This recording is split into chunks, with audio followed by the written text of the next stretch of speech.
Soyez bénis, chers frères et sœurs, que la grâce et la paix du Seigneur soient sur vous. Et nous sommes reconnaissants envers le Seigneur qui nous garde précieusement dans le creux de ses mains contre le coronavirus et contre tout autre malheur, contre toute autre contagion. Béni soit l'Éternel notre Dieu également qui veille sur son Église, sur tous ceux qu'il aime, sur tous ceux qui le craignent, tous ceux qui sont attachés à lui, tous ceux qui l'adorent de tout cœur dans la vérité. Que la grâce et la paix du Seigneur soient sur vous. Encore merci à notre Dieu qui nous donne cette opportunité à ce jour d'être à ce programme dénommé Parole de vie pour partager ce sujet. Aujourd'hui donc nous abordons le thème suivant: Dieu veut faire de toi sa bouche. Dieu veut faire de toi sa bouche. Nous allons donc prendre nos Bibles dans l'évangile de Luc au chapitre 21, verset 15. Luc chapitre 21, verset 15, je lis. Car je vous donnerai une bouche et une sagesse à laquelle tous vos adversaires ne pourront résister ni contredire. Je vous donnerai une bouche et une sagesse à laquelle tous vos adversaires ne pourront résister ou contredire. C'est selon la version Thompson. Que le Seigneur soit béni. Voici donc la promesse de notre Seigneur Jésus qui dit qu'il va nous donner une bouche, qu'il va mettre dans notre bouche une parole, une sagesse que personne ne pourra contredire, que personne ne pourra, à laquelle personne ne pourra résister, que personne ne pourra contredire. Gloire à Dieu.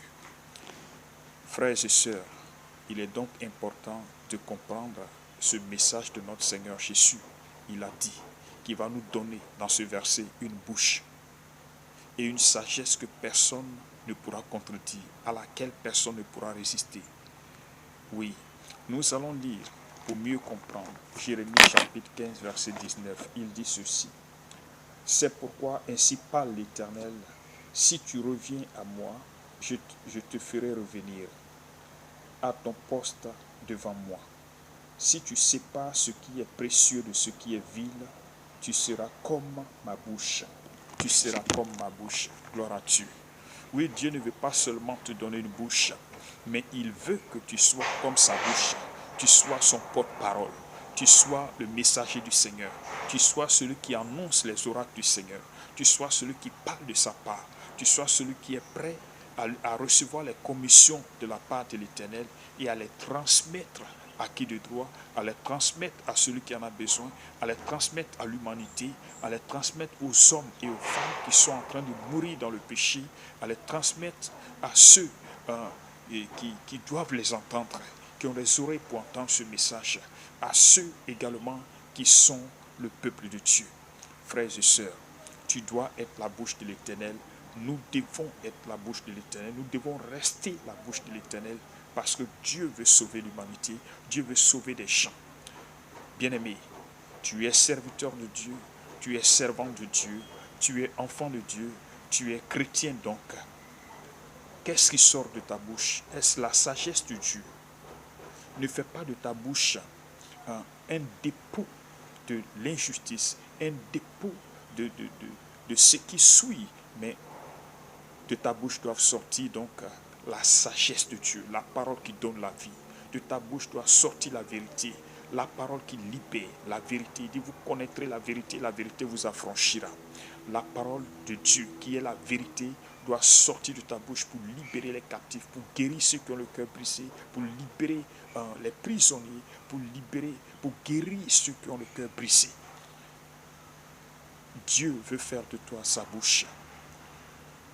Ne laisse pas ta bouche être un instrument de méchanceté, un instrument de calomnie, un instrument d'injustice, un instrument de corruption, un instrument de séduction au mal, un instrument donc du diable. Vous savez que la bouche est une partie essentielle de notre corps. C'est avec la bouche que nous mangeons. C'est avec la bouche que nous nourrissons notre corps. C'est avec la bouche que nous louons Dieu. C'est avec la bouche que nous parlons, nous négocions, nous faisons beaucoup de choses. Nous nous exprimons beaucoup par le langage avec notre bouche. En tant qu'enfant de Dieu, en tant que serviteur de Dieu, en tant que croyant, est-ce que ce qui sort de notre bouche est un message du Seigneur? Est-ce que ça rime avec la parole de Dieu? Est-ce que c'est fondé sur la parole de Dieu? Est-ce que c'est appuyé sur la parole de Dieu? Il dit, je vous donnerai une bouche et une sagesse à laquelle vos adversaires ne pourront résister ou contredire. Et dans Jérémie, il dit, quand tu vas séparer les choses viles des choses précieuses, tu seras comme ma bouche. Oh, Dieu a besoin de se servir de toi comme sa bouche. Il veut que tu parles pour lui. Il veut que nous parlions pour lui. Dieu veut que nous parlions pour lui. Bien-aimés, les temps sont favorables. C'est vrai que nous sommes confinés. C'est vrai que nous sommes dans cette situation, dans cette crise qui fait que les églises sont un peu, pas assoupies, mais les églises sont un peu, qu'est-ce que je peux dire, mais ne sont pas dans leurs conditions habituelles, ne sont pas dans leur mouvement habituel. Les églises, les lieux de culte sont fermés. Sinon, l'église, c'est toi et moi. L'église, c'est le croyant. Donc, si les bâtiments sont fermés, l'église n'est pas fermée, l'église ne se tait pas, l'église doit parler parce que Dieu a un message à faire entendre. Dieu a fait de toi sa bouche, reste la bouche de l'Éternel et parle toujours, lève-toi pour parler parce que tu es un instrument entre les mains du Seigneur, tu es comme le micro entre les mains du Seigneur et Dieu veut se servir de toi pour annoncer ses oracles à l'humanité, pour parler à chaque individu dans cette nation, la Côte d'Ivoire, dans le monde, dans l'Afrique, partout dans ce monde-là. Les gens ont besoin d'entendre le message du Seigneur. Oui, ne laisse pas de ta bouche sortir donc des faussetés, des choses qui ne viennent pas de Dieu. Oui, Dieu ne cherche pas à ce que tu impressionnes les gens, mais Dieu veut que à travers toi les gens soient sauvés. Dieu ne veut pas que tu aies une renommée qui soit vaine, mais Dieu veut te donner une renommée, alors se fait une renommée à travers toi pour sauver les gens. Dieu ne veut pas que tu aies cette gloire humaine que tu recherches, non, mais Dieu veut plutôt se glorifier à travers toi en sauvant des gens. Que sert-il à un homme de gagner le monde entier si en retour il doit perdre son âme? Bien-aimé, ta vie ne dépend pas de ce que tu gagnerais en prétextant servir Dieu, en prétendant servir Dieu. Cela est inutile. Dieu veut seulement que tu sois sa bouche, parce qu'il veut sauver des vies avec toi. Il veut sauver des vies par toi. Il veut glorifier son nom dans ce monde. Les gens sont en train de mourir. Oui, beaucoup de personnes sont dans les lieux de culte. Beaucoup de personnes prétextent donc être des chrétiens, des croyants. En réalité, ils sont des gens qui suivent Jésus, mais sans croire en lui. Ils sont des gens qui marchent après lui, parce qu'ils désirent seulement entendre de belles paroles. Ils désirent un miracle. Comme il le disait, on le disait aussi dans un dessin, comme il le disait dans sa parole. Que cherchez-vous? Vous me suivez parce que, pas à cause des miracles que j'ai faits, mais vous me suivez parce que vous avez mangé du pain et que vous êtes rassasiés. Oui, des gens qui suivent Jésus-Christ pour être rassasiés, pour leur intérêt personnel, pour leur ventre. Ils suivent Jésus parce qu'ils sont cupides. En utilisant le nom de Jésus, ils vont se faire un peu de sous. En utilisant le nom de Jésus, ils vont avoir de quoi manger. En utilisant le nom du Seigneur Jésus, quelques miettes vont tomber dans leurs mains, dans leurs poches. Et ils mangeront, ils seront rassasiés. Non, ce n'est pas ça. Suivre le Seigneur Jésus, ce n'est pas ça, servir Dieu. Mais Dieu veut que toi qui es l'instrument, Dieu veut que toi tu sois un instrument du Seigneur pour amener les gens au salut, dans la vérité, pour que les gens soient sauvés. Il dit, je répète, vous connaîtrez la vérité vous affranchira. Il dit encore, marchez dans la vérité. Marchez dans la vérité. Parlez selon la vérité à votre prochain. Bien-aimés, nous avons besoin d'être entre les mains du Seigneur. Donc, abandonnons les choses viles, les choses qui n'ont pas de valeur, les choses qui ne sont pas importantes dans notre vie et qui ne glorifient pas Dieu, nous devons les délaisser, nous devons les abandonner et laisser la place à notre Seigneur, laisser la place à Dieu dans notre vie pour glorifier son nom, pour sauver les vies, pour libérer les captifs, pour sauver les malades, pour sauver ceux qui sont tourmentés par les démons, mais avec la parole de vérité, et ne faisons pas de l'évangile un moyen sordide pour gagner de l'argent. Ne faisons pas de l'évangile un moyen de commerce. Oui, Dieu veut seulement que tu sois un instrument entre ses mains. Dieu veut se servir de toi. Dieu veut bénir des vies. Dieu veut les sauver, les racheter. Lèvons-nous et mettons-nous à la disposition du Seigneur. Lèvons-nous et proclamons la parole de Dieu telle qu'il la met dans notre bouche, telle qu'il la met dans notre cœur. Disons la vérité pour que les âmes soient sauvées. La vérité, elle est peut-être dure à prononcer.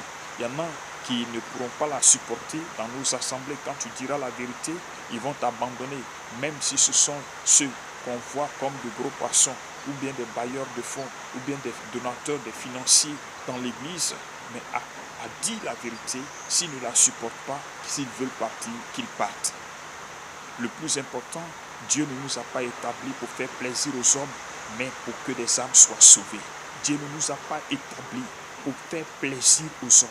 On ne cherche pas à plaire aux hommes en tant que serviteur de Dieu, mais on cherche plutôt à plaire à Dieu, à annoncer sa parole, à annoncer ses oracles. Dieu veut que nous soyons sa bouche bien-aimée. Sois la bouche de l'Éternel, à quelque niveau que ce soit. Dieu veut se servir de toi. Le monde est en train de mourir. Le monde est dans les ténèbres. Le monde est vraiment sous l'emprise du diable. Le monde est voilé par le péché. Le monde est en train de devenir un monde qui apprécie le mal, qui vit pour le mal et non pour le bien. Un monde qui est en train de s'éloigner du plan de Dieu, qui est en train d'aller à la perdition. Et Dieu ne veut pas que les hommes meurent, mais qu'ils soient sauvés. Est-ce que tu veux être un instrument de salut pour l'humanité? Un instrument de salut entre les mains de Dieu pour que beaucoup de personnes soient sauvées, beaucoup de personnes soient arrachées à l'emprise du diable, au péché et à la mort. Le Seigneur Jésus reviendra. Je vais terminer par un passage dans le livre de Pierre. Un passage dans le livre de Pierre, 2 Pierre chapitre 1. 2 Pierre chapitre 1. Je vais terminer avec ça. 2 Pierre chapitre 1, verset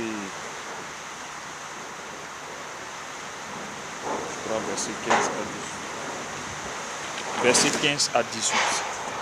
2 Pierre chapitre 1, verset 15 à 18. Il dit, mais j'aurai soin qu'après mon départ, vous puissiez en toute occasion vous en souvenir.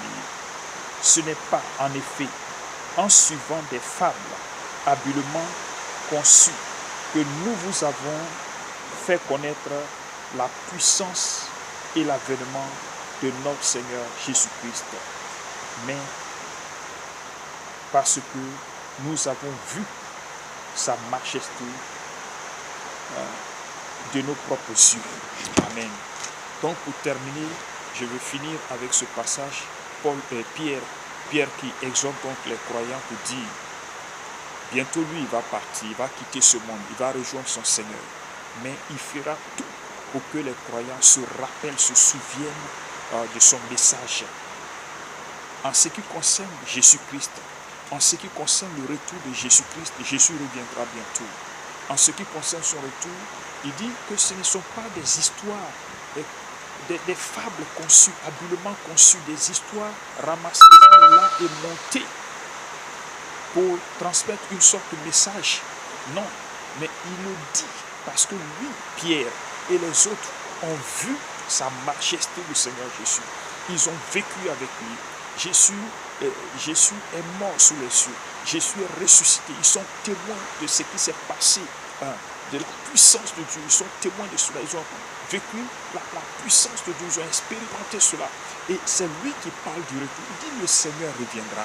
Ce ne sont pas des choses habilement conçues, mais le Seigneur Jésus reviendra. Son avènement est certain. C'est sûr qu'il va venir. Donc, par rapport à son retour. Et d'ailleurs, nous ne savons quand le Seigneur Jésus reviendra. C'est pourquoi Dieu veut que tu sois sa bouche, toi qui m'entends. Dieu veut que tu sois sa bouche bien-aimée. Dieu veut que tu sois sa bouche, frère et sœur. Dieu veut que tu sois sa bouche.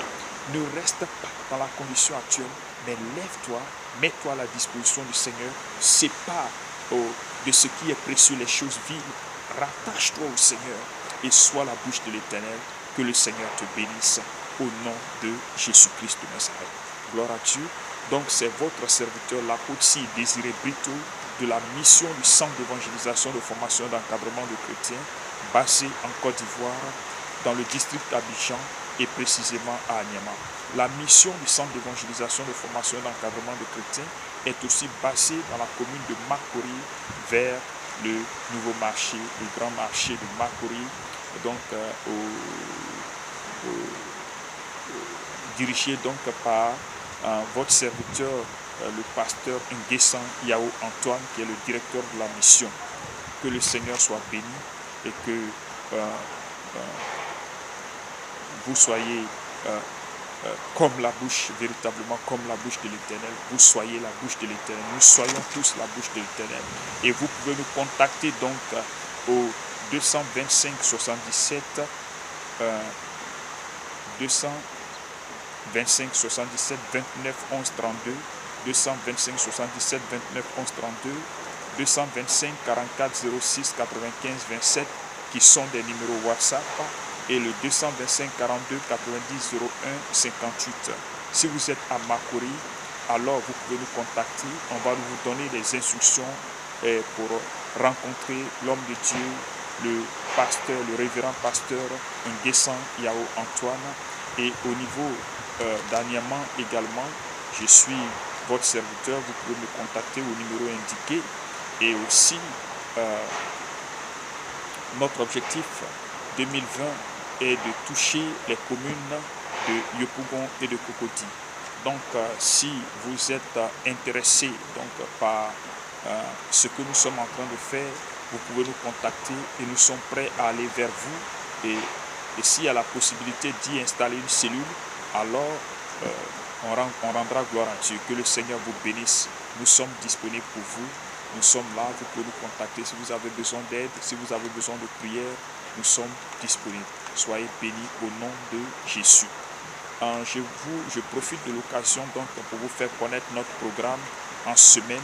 Les lundis et mercredis, c'est le programme dénommé Parole de vie. Lundi et mercredi, le programme Parole de vie, c'est le temps d'enseignement et d'édification. Les mardis, c'est le temps d'écoute où nous recevons les messages ou bien des appels pour partager les préoccupations des uns et des autres et pour leur apporter notre soutien, les conseils et la prière. Et les jeudis, c'est le temps d'évangélisation, parole de vie, évangélisation. C'est tous les jeudis, nous proclamons l'évangile pour le salut des âmes. Les vendredis, c'est toujours